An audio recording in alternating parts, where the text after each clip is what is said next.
Okay, तो RTMNU Nagpur university की एक और न्यू वीडियो पर आप सभी का स्वागत है। आज की इस न्यू वीडियो पर हम लोग बात करेंगे BSc 5th सेम के मैथमेटिक्स के सिलेबस के ऊपर। आप लोगों ने अगर हमारी कुछ पुरानी वीडियोस देखे होंगे फॉर सिलेबस डिस्कशन के ऊपर, तो आप लोग को समझते होंगे या फिर आप लोगों को पता होगा कि इस वीडियो पर सिर्फ सिलेबस के ऊपर बात नहीं करते हैं हम लोग। सिलेबस तो आप लोग बुक से भी देख सकते हो। यहाँ पर हम लोग कुछ पुराने जो सेमेस्टर्स हैं, जो हम लोगों ने फर्स्ट सेमेस्टर पढ़े हैं, सेकंड सेमेस्टर पढ़े हैं, थर्ड सेमेस्टर पढ़े हैं, उनसे और जो हम लोग आगे पढ़ने वाले 5th सेम के बाद 6th सेम या फिर हम MSc, तो उनसे हम लिंक करके चलते हैं कि किन टॉपिक्स को हम लोगों ने पढ़ लिया है और किन टॉपिक्स को हम लोग पढ़ने वाले हैं, और कौन से टॉपिक्स हम लोगों ने पहले ही 11th-12th में पढ़ लिया है और हम लोग इस 5th सेमेस्टर में उन टॉपिक्स को सिर्फ यहाँ पर रिवाइज करने वाले हैं। और कुछ इंपॉर्टेंट टॉपिक्स के मीनिंग को भी समझाते हैं, और कुछ इंपॉर्टेंट चैप्टर्स जो होते हैं जो कि आपको पढ़ना ज़रूरी है, क्योंकि जो JEM की एग्ज़ाम होती है या फिर अगर आप कोई भी एंट्रेंस एग्ज़ाम देते हैं BSc बेस्ड के ऊपर, तो वहाँ पर बहुत इंपॉर्टेंट जो चैप्टर्स है उन चैप्टर्स के ऊपर भी हम लोग इस वीडियो पर डिस्कस करेंगे। आज की इस वीडियो पर आप लोगों को पता होगा कि हम लोग के 2 पेपर होते हैं, M1 M2, ये हमको फर्स्ट सेम में हुए थे। फिर अप टू हमारे कहाँ तक हो चुके हैं, M8 तक हो चुके हैं। हम लोगों ने 4th सेम में, मतलब इसकी पुरानी सेमेस्टर में, इसके पहली वाली सेमेस्टर में M7 और M8 पढ़ा था। तो हम लोग 5th सेम में पढ़ने वाले हैं M9 और M10। तो सबसे पहले हम लोग डिस्कस करेंगे कि M9 और M8 में हमको पढ़ना क्या है, और फिर हम लोग एक एक करके यूनिट लेते जाएंगे और आपको बताएंगे कि इन 4 यूनिट्स में आपको किन किन टॉपिक्स को पढ़ना है और कौन से टॉपिक्स आप लोगों ने पहले ही पढ़ लिए हैं। तो अब हम लोग देखते हैं कि हम लोगों को M9 और M10 में पढ़ना क्या है। हाँ, तो हम लोग जानते हैं कि हमेशा हमारे क्या होते हैं, 2 पेपर होते हैं। First one is paper 1, second one is paper 2। तो पेपर 1 में हम लोग इस बार M9 पढ़ने वाले हैं। M8 तक अभी तक हम लोगों ने पढ़ चुका है। इस पर 5th सेमेस्टर पर हम लोग किस चीज़ के ऊपर बात करेंगे, first one is M9 and second one is M10। तो पहले समझते हैं M9 को। हम लोग जानते हैं 60 मार्क का पेपर होता है, ठीक है। ये सब चीज़ें पुरानी है, हम लोग 5th सेमेस्टर पढ़ रहे हैं, 4 सेमेस्टर दे चुके हैं। तो 60 मार्क के पेपर हम लोग को क्या इंपॉर्टेंट होता है, 48 मार्क्स, क्योंकि 48 मार्क्स में हम लोगों को 6 मार्क के जो ईच क्वेश्चंस होते हैं उनको सॉल्व करना होता है, और 12 मार्क्स के लिए हम लोग को 1.5 मार्क्स के क्वेश्चन को सॉल्व करना होता है। तो हमारे लिए 6 मार्क का जो क्वेश्चन है वो इंपॉर्टेंट है। तो एनालिसिस में हम लोग पढ़ेंगे 4 यूनिट, ठीक है। 4 यूनिट पढ़ने वाले हैं, उसकी बात तो हम लोग बाद में करेंगे, लेकिन हम लोग पहले समझ लेते हैं जो एनालिसिस लिखा हुआ है ये तो अभी तक हम लोगों ने देखा नहीं है, सुना नहीं है, पढ़ा नहीं है। तो हाँ, बिल्कुल सही समझ रहे हो आप लोग, ये न्यू टॉपिक है हमारे लिए इस बार एनालिसिस, क्योंकि अभी ये लोग 5th सेमेस्टर पढ़ रहे हैं। तो एनालिसिस क्या होता है, इसका मीनिंग को पहले समझ लेते हैं। तो एनालिसिस एक ब्रांच है मैथमेटिक्स की, जिसमें हम लोग डील करते हैं या फिर स्टडी करते हैं लिमिट्स एंड रिलेटेड थेरीज के ऊपर। अब लिमिट और रिलेटेड थेरीज हम लोगों ने पहले ही 11th से पढ़ते आ रहे लिमिट्स तो, और उसमें कुछ रिलेटेड थेरीज के ऊपर बात करेंगे, such as differentiation, integration, measure और infinite series and analytical function, ठीक है। इन सब चीज़ों के ऊपर हम लोग बात करेंगे। और एनालिसिस इन्वॉल्व फ्रॉम कैलकुलस, ठीक है। हम लोगों ने कैलकुलस को पढ़ लिया है और वही इन्वॉल्व है किस चीज़ पर, एनालिसिस पे, which involve the elementary concept and techniques of analysis. ये होता है एनालिसिस का मीनिंग। सिंपल भाषा में अगर मैं आपको समझाऊँ तो एनालिसिस में हम लोग डील करते हैं लिमिट और रिलेटेड थेरीज के ऊपर, such as differentiation, integration, measure infinite series and analytical function. तो ये होता है हमारा पेपर 1 एनालिसिस। इसमें हम लोग को 4 यूनिट पढ़ना है। 4 यूनिट क्या पढ़ना है अभी हम लोग आगे देखते हैं। पहले हम लोग समझते हैं कि हमको पेपर 2 में क्या करना है। तो पेपर 2 में हम लोगों को 3 टॉपिक पढ़ना है specially. First one is metric space, is a new topic, ठीक है। अच्छा, बहुत एकदम इंपॉर्टेंट टॉपिक है और बहुत अच्छा टॉपिक है, लेकिन ऐसा बिल्कुल भी नहीं है कि आपके लिए ये नया है। कुछ चीज़ें नई है मेट्रिक स्पेस, जैसे आपको ये वर्ड अभी नया दिख रहा होगा।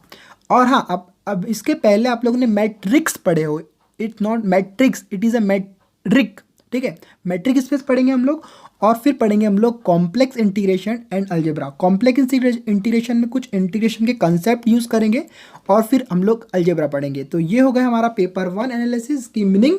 और पेपर 2 में हम लोग पढ़ने वाले हैं ये 3 topic. First one is metric, not matrix. Metric space, complex integration and algebra.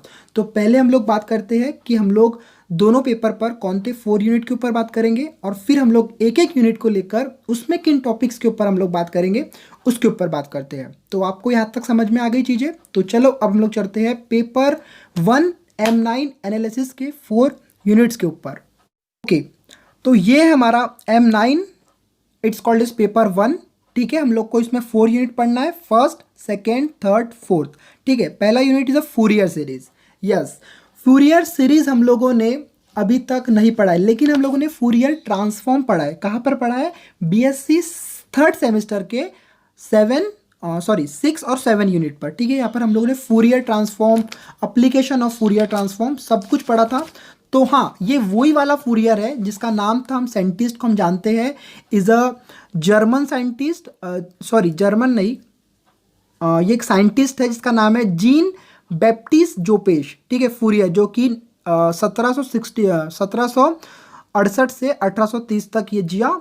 ठीक है, बहुत इंपॉर्टेंट कंट्रीब्यूशन दिया इसने स्टडी ऑफ ट्रिग्नोमेट्रिक सीरीज के ऊपर। ठीक है, जो हम लोग पढ़ने वाले हैं फूरियर सीरीज में। अभी मैं जब फ्यूरियर सीरीज के ऊपर जब डिटेल में बात करूंगा तो आपको बताऊंगा। ठीक है, लेकिन ये वही वाला फूरियर है जो हम लोगों ने फूरियर ट्रांसफॉर्म में पढ़े थे। ठीक है, अब इसमें फूरियर सीरीज में क्या क्या है वो हम लोग आगे बात करते हैं। पहले अभी हम लोग यहाँ पे यूनिट के ऊपर बात करेंगे, फिर सेकेंड यूनिट हम लोग पढ़ेंगे राइमन स्टाइलजेस इंटीग्रल, फिर थर्ड पढ़ेंगे हम लोग एनालिटिकल फंक्शन, और फोर्थ चैप्टर हम लोग पढ़ेंगे कॉन्फॉर्मल रिप्रेजेंटेशन। ठीक है, अभी मैंने सिर्फ आपको क्या बताया हूँ कि हम लोग पेपर 1 या फिर M9 में इन 4 चैप्टर्स के ऊपर बात करेंगे, और फिर अभी मैं डिटेल में बात करता हूँ चैप्टर 1, चैप्टर 2, चैप्टर 3 और चैप्टर 4 के ऊपर। तो अभी हम लोग पेपर 2 और M10 के ऊपर जो 4 यूनिट्स के ऊपर बात नहीं करते हैं। पहले हम लोग देखते हैं फूरियर सीरीज, राइमन स्टाइलर और एनालिटिकल फंक्शन और कॉन्फॉर्मल रिप्रेजेंटेशन। फिर जब हम लोग हमारा पेपर 2 स्टार्ट करेंगे तो हम लोग फिर वहाँ पर फिर से 4 यूनिट्स के ऊपर बात करेंगे, और फिर डिटेल में बात करेंगे कि कौन से टॉपिक्स के ऊपर, किन सब टॉपिक्स के ऊपर हम लोग बात करने वाले हैं। तो अभी हम लोग चलते हैं सीधा सीधा फूरियर सीरीज के ऊपर कि फ्यूरियर सीरीज में हम लोग किन टॉपिक्स क्या है, किन सब टॉपिक्स के ऊपर बात करने वाले हैं। हाँ, तो जैसे मैंने आपको थोड़ी देर पहले भी बताया कि फूरियर वाला ही फूरियर है, फूरियर ट्रांसफॉर्म वाला। ठीक है, इसका पूरा नाम है साइंटिस्ट का, मैंने अभी आपको पहले बताया, जीन बैप्टिस्ट जोपेश फूरियर। ठीक है, उसने बहुत ही अच्छा मतलब कंट्रीब्यूशन किया है अपना स्टडी फॉर ट्रिग्नोमेट्रिक सीरीज के ऊपर, और भी कई preliminary investigation by the Leonardo Euler के साथ उसने मिलकर, डी एलेम्बर्ट और डैनियल बर्नोलिस के साथ मिलकर बहुत सारे कंसेप्ट दिए हमको ट्रिग्नोमेट्रिक सीरीज के ऊपर। ठीक है, तो हम लोग पढ़ने वाले हैं, जब भी हम लोग उन सब चीज़ों के ऊपर बात नहीं करते। और मैं आपको बता दूं कि जितने भी टॉपिक्स है फॉर फूरियर सीरीज हो या फिर फूरियर ट्रांसफॉर्म हो, वी आर अपलोडेड। ठीक है, स्टडी वाला जो यूट्यूब चैनल है, आप लोग हमसे कनेक्ट कर सकते हैं, इंस्टाग्राम पर हम लोग को फॉलो कर सकते हैं, हमारे पेज को। हम लोग डेली अपडेट्स लाते हैं BSc के ऊपर, या फिर वो इंजीनियरिंग हो या फिर सिलेबस हो, या फिर हमारी कोई भी न्यू वीडियोस आती है तो वहाँ पर आपको अपडेट मिल जाएंगी। आप हमारे फेसबुक पेज को भी लाइक कर सकते हो, या फिर आप हमसे जुड़ सकते हो हमारे टेलीग्राम चैनल पर। टेलीग्राम चैनल की लिंक आपको हमारी इस वीडियो के डिस्क्रिप्शन पे मिल जाएंगी। तो अब हम लोग देखते हैं फूरियर सीरीज में हम लोग क्या क्या पढ़ने वाले हैं। तो फूरियर सीरीज में हम तो सबसे पहले हम लोग देखेंगे इंट्रोडक्शन। ठीक है, इंट्रोडक्शन में बहुत अच्छी चीज़ें बताई गई है, साइंटिस्ट के बारे में बताया गया है कुछ चीज़ें कि कैसे कैसे साइंटिस्ट ने फूरियर सीरीज या फिर फूरियर के ऊपर में क्या क्या बताया है। और हम लोग फिर आगे जाएंगे, पीरियोडिक फंक्शन पढ़ेंगे। ठीक है, f(x) के लिए जो भी हो वो हम लोग ने अपलोड करके रखा है। आप लोग जाइए और यूट्यूब के ऊपर लिखिए पीरियोडिक फंक्शन बाय स्टडी वाला, तो आपको वहाँ पर पूरी जितने भी टॉपिक्स है रिलेटेड टू फूरियर सीरीज आपको मिल जाएंगी, और फ्री ऑफ कॉस्ट है। अभी अगर आप लोग नागपुर में अगर M9 या फिर M10 की ट्यूशन लगाते हो तो वहाँ पर आपको 10,000 से 20,000 तक फीस पेड करना पड़ता है, और हम लोग आपको फ्री में प्रोवाइड करके दे रहे हैं यूट्यूब के ऊपर। बस आप लोगों को इस चैनल को सब्सक्राइब करना है, हमारे फेसबुक पेज को लाइक करना है, इंस्टाग्राम पेज को हमको फॉलो करना है। ठीक है, फ्री ऑफ कॉस्ट बिल्कुल आपको सब कुछ अवेलेबल करा के रख चुके हैं अभी हम लोगों ने। फिर आप लोग को यहाँ पर ट्रिग्नोमेट्रिक सीरीज पढ़ना है, इज़ अ वेरी ईजी। फिर हम लोग इसके कुछ क्वेश्चन सॉल्व करेंगे, कुछ थ्योरम्स को प्रूफ करेंगे। फिर हम लोग पढ़ेंगे Fourier series, very important. Examination में हमेशा 6 मार्क्स का क्वेश्चन यहाँ से ज़रूर आता है, तो आपको यहाँ पर बहुत अच्छे से पढ़ना है इस टॉपिक को।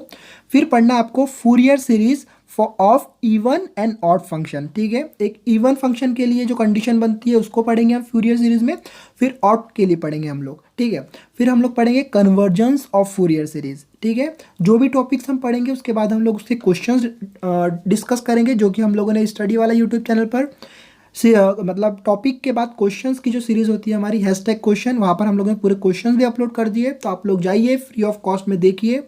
ठीक है, फिर हम लोग बात करेंगे Fourier series in arbitrary intervals for period then other than 2π के लिए बात करेंगे। बहुत अच्छा टॉपिक है, यहाँ से भी हमेशा 6 मार्क्स के लिए क्वेश्चन आता है।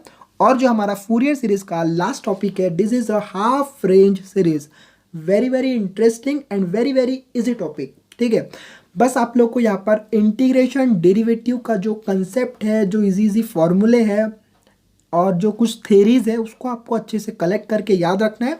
तो फूरियर सीरीज में आपके लिए कुछ भी नया नहीं होगा, बस आप पढ़ते जाइए। ठीक है, तो अब हम लोग बात करते हैं हमारे चैप्टर 2 के ऊपर, तो सीधा चलते हैं। तो आपको समझ में आ गया फूरियर सीरीज में आपको मेनली 7 से 6 टॉपिक पढ़ना है और फूरियर सीरीज अच्छे से पढ़ना है। पीरियोडिक फंक्शन भी एक अच्छा टॉपिक है, छोटा सा टॉपिक है लेकिन बहुत इजी टॉपिक है और बहुत इंटरेस्टिंग और बहुत काम आने वाला टॉपिक है। तो ये हो गए हमारे फूरियर सीरीज के ऊपर बात। अब हम लोग बात करते हैं चैप्टर 2 या फिर यूनिट 2। आप लोग जानते हो यहाँ से हमको 12 मार्क्स के क्वेश्चन मिलेंगे, 6 + 6 और में रहेंगे 6 + 6, मतलब 24 मार्क्स का चैप्टर हो जाता है ये, है ना। तो चैप्टर 2 पर चलते हैं अब। हाँ, तो अब हम लोग बात करते हैं हमारे चैप्टर नंबर 2 या फिर यूनिट नंबर 2 के ऊपर।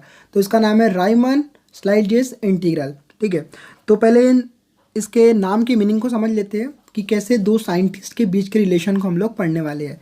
तो जो फर्स्ट साइंटिस्ट है, इज नेम इज राइमन। ठीक है, जर्मन मैथमेटिशियन है। इसने फर्स्टली एकदम फर्स्ट प्रोसेस मतलब डिफाइन किया प्रोसेस ऑफ इंटीग्रेशन को। ठीक है, ऑन सर्टेन अर्थमेटिकल कॉन्सेप्ट के साथ, और इसी कंसेप्ट को हम लोग बोलते हैं राइमन इंटीग्रेशन। ठीक है, और फिर उसको विच वॉज लेटर जनरलाइज्ड किया, किसने किया? डच मैथमेटिशियन थॉमसन स्टाइलजेस ने। ठीक है, तो इस रिलेशन को ही हम लोग क्या बोलते हैं? Riemann Stieltjes integral. ठीक है, इसकी जब हम लोग स्टडी करते हैं उसी को हम लोग क्या बोलते हैं? इन दोनों के टॉपिक के जनरलाइजेशन या फिर इन दोनों के कंसेप्ट को हम लोग बोलते हैं राइमन स्टाइलजेस इंटीग्रल। ठीक है, तो हम लोग के लिए टॉपिक नया है, तो हम लोग को इसको बहुत ही डीपली हम लोगों ने इसको पढ़ा है हमारे इस यूट्यूब चैनल के ऊपर, तो आप लोग देख सकते हैं। तो हमारी जो पहली वीडियो बनी थी इसके ऊपर, ये बनी थी हमारे जो इसका इंट्रोडक्शन है, मतलब साइंटिस्ट का नाम कैसे रिलेशन के बीच में बना, और उसका जो इंट्रोडक्शन है वो हम लोगों ने पहली वीडियो पर बात की है, सम बेसिक डिफिनेशन और राइमन स्टाइलजेस इंटीग्रल के ऊपर। तो आप लोग जाकर स्टडी वाला इस टॉपिक का नाम लिख के लिखोगे बाय, तो आप लोग को वीडियोस प्रोवाइड हो जाएंगी। फिर हम लोग को पढ़ना है हमारा 4th टॉपिक, मतलब 3rd topic is a necessary and sufficient condition for RS integrability. ठीक है, RS इज नथिंग बट ये जो रिलेशन है हमारा राइमन स्टाइलजेस इंटीग्रल, उसकी हम लोग क्या करेंगे? इंटीग्रेबिलिटी को चेक करेंगे नेसेसरी एंड सफिशिएंट कंडीशन के साथ। फिर हमारा जो 4th टॉपिक है वो है प्रॉपर्टीज़ ऑफ किस चीज़ की? RS इंटीग्रल की। ठीक है, फिर हमारा जो 5th टॉपिक है वो है इंटीग्रेशन एंड डिफरेंशिएशन, इस टॉपिक के ऊपर रख कर, इस बेस के ऊपर। और हमारा जो 6th टॉपिक है is a fundamental theorems of calculus. ठीक है, कुछ कैलकुलस के थ्योरम्स को हम लोग यहाँ पे डिस्कस करेंगे, फिर उसके कुछ क्वेश्चंस के ऊपर डिस्कस करेंगे। और लास्ट टॉपिक है हमारा is a integration by parts, जो हम लोगों ने पढ़ लिया है, लेकिन अभी हम लोग पढ़ रहे हैं राइमन स्टाइलजेस इंटीग्रल। तो उस हिसाब से यहाँ पर इंटीग्रेशन बाय पार्ट्स को हम लोग कैसे पढ़ेंगे, उसके क्वेश्चंस कैसे सॉल्व करेंगे, उन सब के ऊपर हम लोगों ने बात किया है। आप लोग जाइए उस टॉपिक का नाम लिखिए, लास्ट में लिखिए बाय स्टडी वाला, आपको वीडियो मिल जाएंगी। तो ये हो गया हमारा राइमन स्टाइलजेस इंटीग्रल के ऊपर बात। अब हम लोग करते हैं हमारे चैप्टर नंबर 3 के ऊपर बात। हाँ, तो ये हमारा 3rd chapter, it's called as analytical function. ठीक है, हम अभी क्या पढ़ रहे हैं फर्स्ट पेपर में, मतलब M9 में हम पढ़ रहे हैं एनालिसिस, और एनालिसिस का एक बहुत इंपॉर्टेंट टर्म बोल सकते हैं, इंपॉर्टेंट टॉपिक बोल सकते हैं, वो है हमारा एनालिटिकल फंक्शन। ठीक है, क्योंकि एनालिसिस का मीनिंग ही होता है, एनालिसिस के अंदर ही हम लोग क्या पढ़ते हैं? Analytical function. ठीक है, तो इन लोग इस पर हम लोग सबसे पहले देखेंगे इसका इंट्रोडक्शन। ठीक है, इसकी वीडियोस भी हम लोगों ने अपलोड कर दी, आप लोग जाइए और वहाँ पर लिखेंगे आप बाय स्टडी वाला, तो आपको वीडियोस प्रोवाइड हो जाएंगी। फिर हम लोग पढ़ेंगे डेरिवेटिव्स। ठीक है, डेरिवेटिव्स में हम लोग बहुत अच्छी चीज़ें पढ़ने वाले हैं। यहाँ पर हम लोग डेरिवेटिव्स को पढ़ के उसके कुछ ज्योमेट्रिकल इंटरप्रिटेशन के ऊपर बात करेंगे, और फिर हम लोग पढ़ेंगे एनालिटिकल फंक्शन। ठीक है, फिर इसके कुछ क्वेश्चन सॉल्व करेंगे, और फिर हम लोग पढ़ेंगे important, very very important is a Cauchy Riemann equation. Cauchy एक मैथमेटिशियन है, राइमन मैथमेटिशियन है, दोनों ने मिलाकर एक ऐसा इक्वेशन दिए हैं, उस इक्वेशन के ऊपर हम लोग बात करेंगे। फिर हम लोग बात करेंगे हार्मोनिक फंक्शन के ऊपर, इज़ अ वेरी इंपॉर्टेंट और वेरी इजी टॉपिक। फिर हम लोग बात करेंगे ऑर्थोगोनल फैमिलीज के ऊपर, और लास्ट हम लोग करेंगे कंस्ट्रक्शन ऑफ एनालिटिकल फंक्शन। ठीक है, बहुत इजी यूनिट है ये और बहुत इंटरेस्टिंग यूनिट है एनालिसिस का। और अब हम लोग देखते हैं हमारा लास्ट यूनिट किस फर्स्ट पेपर का। ठीक है, हाँ, तो ये हमारा लास्ट यूनिट पेपर 1 का, और इसका नाम है कन्फॉर्मल रिप्रेजेंटेशन। ठीक है, कन्फॉर्मल रिप्रेजेंटेशन में हम लोग कुछ मैपिंग की या फिर कुछ ग्राफ टाइप की चीज़ों के ऊपर बात करते हैं। अभी हम लोग ऊपर की बात कर रहे हैं, जब हम लोग इसको पढ़ेंगे या हम लोगों ने इसको अपलोड कर दिया है, आप लोग जाइए लिखिए कोई भी टॉपिक का नाम, कन्फॉर्मेशन रिप्रेजेंटेशन बाय स्टडी वाला, पूरी प्लेलिस्ट आपके सामने आ जाएंगे और आप लोग वहाँ से जाके देख सकते हैं। तो पहले हम लोग देखेंगे कि कैसे रियल वैल्यू फंक्शन के लिए, एफ ऑफ एक्स के लिए हम लोग ग्राफ प्लॉट करते हैं एंड ऑल इंट्रोडक्शन में। फिर हम लोग देखेंगे कन्फॉर्मल मैपिंग क्या होती है, इसके ऊपर से अच्छे से बात करेंगे। फिर हम लोग बात करेंगे सम जनरल ट्रांसफॉर्मेशन, कैसे ट्रांसफॉर्मेशन होता है कन्फॉर्मल मैपिंग में एट ऑल। फिर हम लोग देखेंगे लीनियर ट्रांसफॉर्मेशन, और फिर हम लोग देखेंगे the bilinear transformation of Mobius, the very very important topic for JAM and entrance exam, और बहुत इजी टॉपिक है। ठीक है, उसका भी हम लोग ट्रांसफॉर्मेशन देखेंगे। फिर हम लोग देखेंगे क्रॉस रेशियो, फिक्स पॉइंट और क्रिटिकल पॉइंट्स, और जितने भी टॉपिक्स हम लोग पढ़ेंगे उसके जो रिलेटेड क्वेश्चंस हैं उन सब क्वेश्चंस के ऊपर हम लोग बात करेंगे। और एक चीज़ बात, जैसे अगर आप लोग ये वीडियोस अभी नहीं देखते तो क्या होता, आप लोग एक जैसे chapter number 1, chapter number 2 to टू 1 2 3 4 ऐसे इसमें पढ़ते, लेकिन मैं आपको एक ऐसा बताऊंगा कि आपको पहले कौन सा चैप्टर पढ़ना है, दूसरा नंबर है कौन सा चैप्टर पढ़ना है, आपको सीरियल वाइज चैप्टर्स नहीं पढ़ना है। मैं जिस तरीके से आपको बताऊंगा, क्योंकि क्या होता है हम लोग पहले 1 2 3 4 पढ़ लेते हैं, तो फिर हम लोगों को जो चीज़ें बाद में चाहिए होता है वो पहले मिल जाती है, इसमें बहुत कन्फ्यूज़न होता है। तो मैं आपको कुछ ऐसा सीरीज़ बताऊंगा, कुछ ऐसा चीज़ बताऊंगा कि आपको कैसे कैसे चैप्टर्स को पढ़ना है, वो मैं वीडियो के लास्ट में बताऊंगा जब हम पूरे यूनिट्स के ऊपर बात कर चुके होंगे। तो अब हम लोग देखते हैं हमारा पेपर 2 M10। हाँ, तो अब हम लोग बात करेंगे हमारा पेपर 2 के ऊपर। ठीक है, पेपर 2 M10 के ऊपर। इसमें हम लोग क्या पढ़ने वाले, इसमें हम लोग पढ़ने वाले मैट्रिक स्पेस, कॉम्प्लेक्स इंटीग्रेशन और हमारा अलजेब्रा। तो मैट्रिक स्पेस क्या होता है, इसमें जो हम लोग वीडियो बनाने वाले हैं काउंटेबिलिटी एंड मैट्रिक स्पेस, उस पर हम लोग बताएंगे आपको उसकी डेफिनेशन क्या होती है और कैसे कैसे इसको यूज़ करते हैं किस फील्ड में मैथमेटिक्स के एट ऑल। लेकिन मैं अभी आपको बता देता हूँ, जो ये मैट्रिक स्पेस का जो कंसेप्ट है, फर्स्टली जो इसने इंट्रोड्यूस किया वो साइंटिस्ट या फिर वो मैथमेटिशियन थे मॉरिस फ्रेच्चेट। ठीक है, उन्होंने ये इंट्रोड्यूस किया है मैट्रिक स्पेस को। तो हम लोग पढ़ेंगे फोर यूनिट जो हम लोग हमेशा पढ़ते हैं, यूनिट 5, यूनिट 6, यूनिट 7, यूनिट 8, इसको या फिर आप लोग 1 2 3 या 4 भी बोल सकते हो। तो हम लोग चैप्टर 5 में पढ़ने वाले हैं काउंटेबिलिटी एंड मैट्रिक स्पेस। जब हम लोग इस चैप्टर के बारे में पढ़ेंगे तो आपको बताएंगे काउंटेबिलिटी होता क्या है और मैट्रिक स्पेस होता क्या है। ठीक है, ये पूरी बातें हम लोग करने वाले हैं चैप्टर नंबर 5 पर, और इसके सब टॉपिक के ऊपर हम लोग आगे बात करेंगे।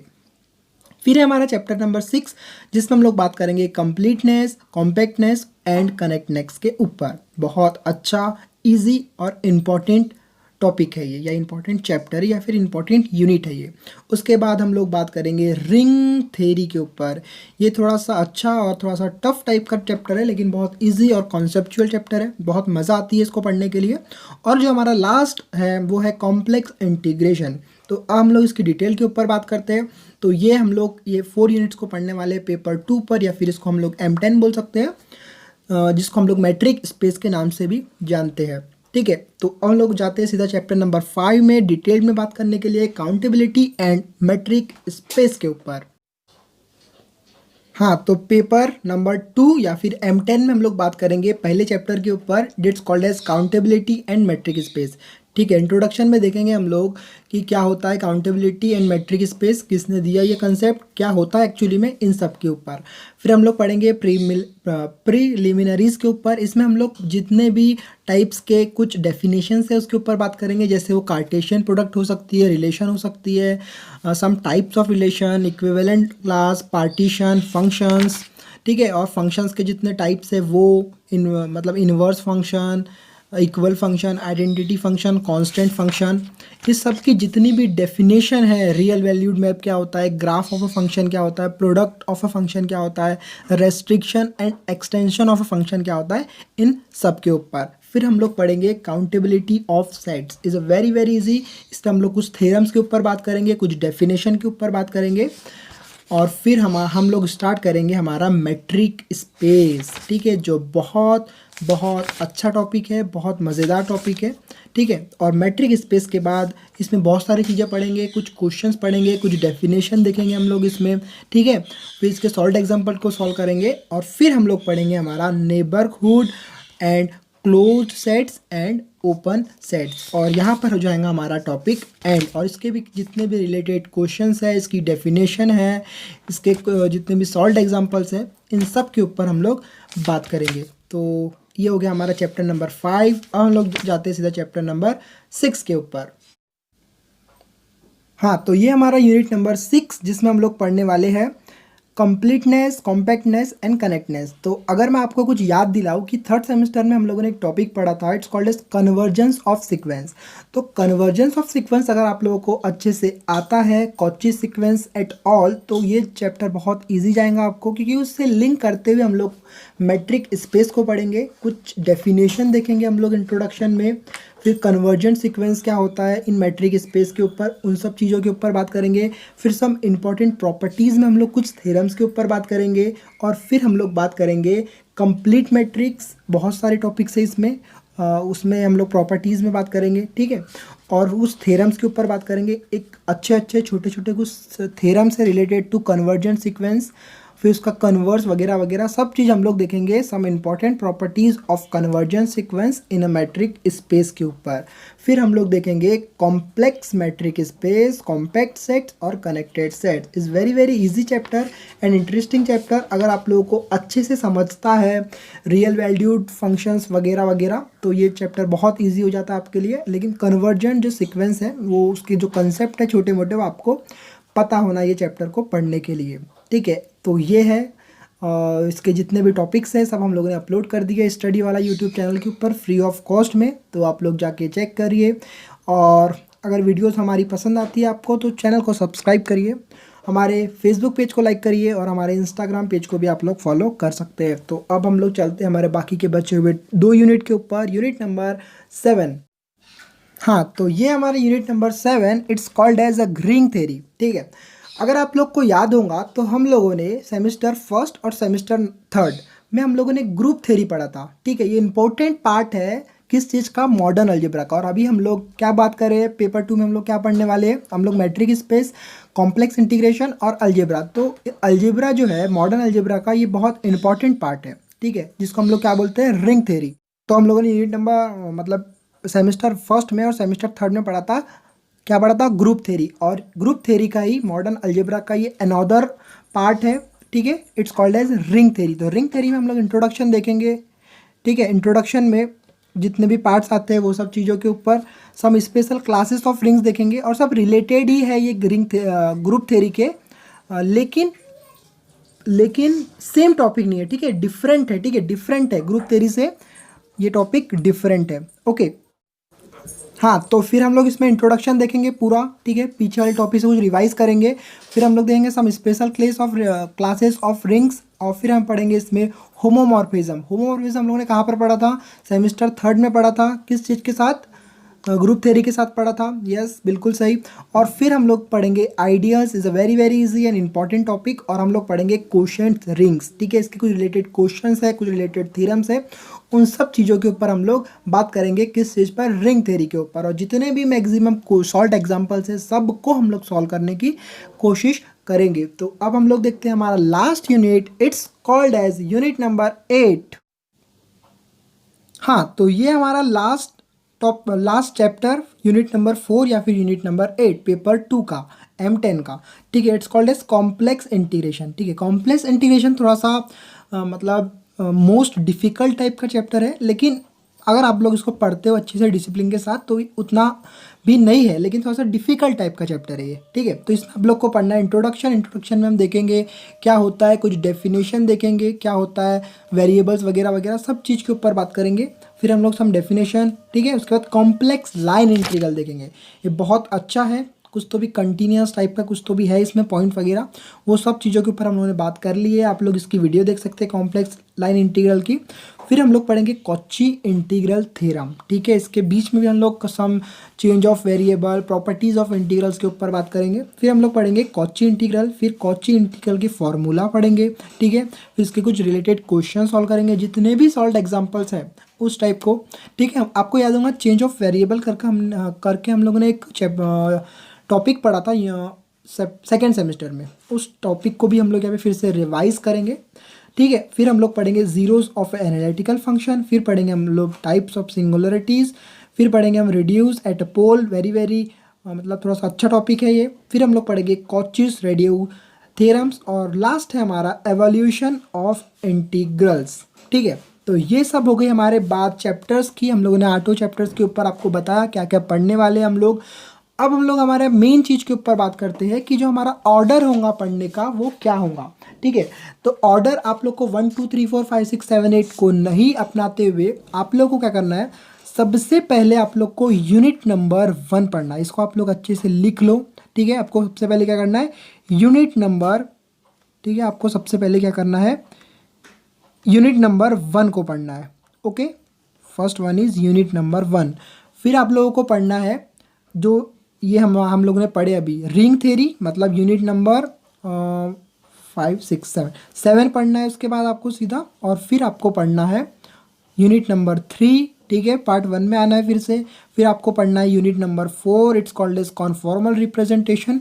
और फिर आपको पढ़ना है जो आपके जो दो है, ठीक है, राइमन टाइमन लेजिट पढ़ लोगे आप लोग, या फिर ये जो है मतलब यूनिट नंबर 3 और 4 ये थोड़े सिंपल टाइप के इजी टाइप के यूनिट है, ठीक है, फूरियर सीरीज भी। लेकिन जो रिंग थ्योरी और कॉम्प्लेक्स इंटीग्रेशन थोड़े से मोस्ट डिफिकल्ट टाइप्स के चैप्टर्स हैं, ठीक है। तो आप लोग सबसे पहले क्या पढ़ना है आप लोगों को, Fourier series. Second one is ring theory complex number, ठीक है, 3 हो गए। फिर चौथे में आपको पढ़ना है कॉन्फॉर्मल रिप्रेजेंटेशन एनालिटिकल फंक्शन। फिर आप लोगों को पढ़ना है राइमन स्लेजिट इंटीग्रल। और फिर लास्ट में आप लोग को पढ़ना है काउंटेबिलिटी एंड मैट्रिक स्पेस और कंप्लीटनेस, कॉम्पैक्टनेस और कनेक्टनेस, ठीक है। तो ये हो गई सब चीज़ों की बातें, ठीक है। हाँ, तो ये हुई बात हमारे पूरे मतलब 5th सेम के सिलेबस के ऊपर, ठीक है। जितना ही मैक्सिमम चीज़ें हम लोग को आपको बताना था, समझाना था, ऑर्डर बताना था क्या कैसे आपको पढ़ना है, उन सब चीज़ों के ऊपर, ठीक है। तो और जितनी भी वीडियोस हम लोगों ने आज टॉपिक्स के ऊपर बात किया, और जितनी भी मैक्सिमम वीडियो हम लोगों ने अपलोड कर चुका है, जो भी वीडियो हम लोगों ने अपलोड किया है वो हम लोग डिस्क्रिप्शन में उसकी लिंक डाल देंगे। और अपलोड करने के बाद हम लोग आपको, अगर आप लोग हमको इंस्टाग्राम पे या फिर फेसबुक में कनेक्ट करते हैं तो वहाँ पर आपको नोटिफिकेशन मिल जाएंगी। तो आज की वीडियो में इतना ही, अगली न्यू वीडियो पर हम लोग फिर मिलेंगे। जब तक के लिए गुड बाय।